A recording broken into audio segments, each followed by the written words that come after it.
thoughts were only of his wife. How could he leave her here?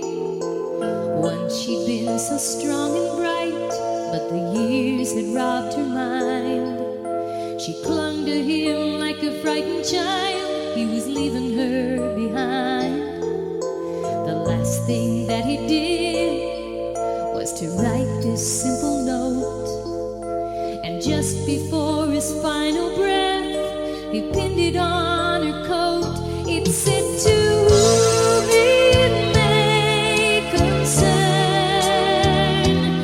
I have nowhere else to turn.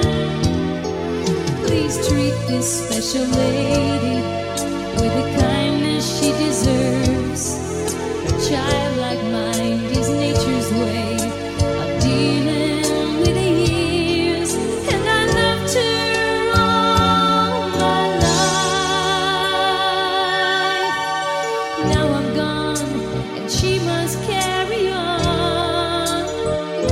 She was my wife."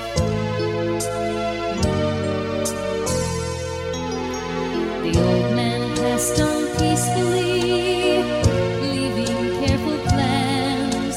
He'd found a home where he was sure she'd be in loving hands. The neighbors sadly closed the house and drove her to the train. She'd have to make the trip alone, and she didn't know her name. One by one they hugged her tight, a lump in every throat, and they made sure to tightly pin their old friend's parting note. It said, "To whom it may concern, I have nowhere else to turn. Please treat this special lady with the kindness she deserves. Her childlike mind is nature's way of dealing with the years, and I loved her all my life. Now I'm gone, and she must carry on. She was my wife." The young man found his seat as the train began to roll. The lady sitting next to him didn't even seem to know.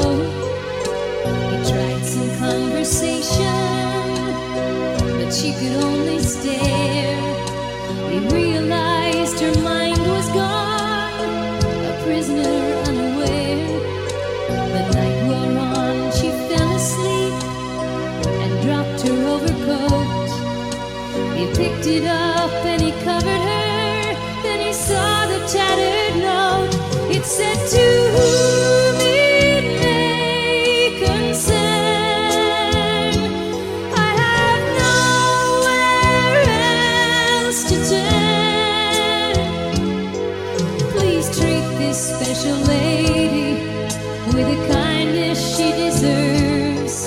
Her childlike mind is nature's way of dealing with the years, and I loved her all my life.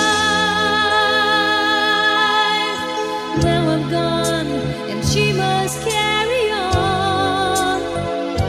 She was my wife." When the train slowed at his station, the young man knew he'd stay until she reached her final stop.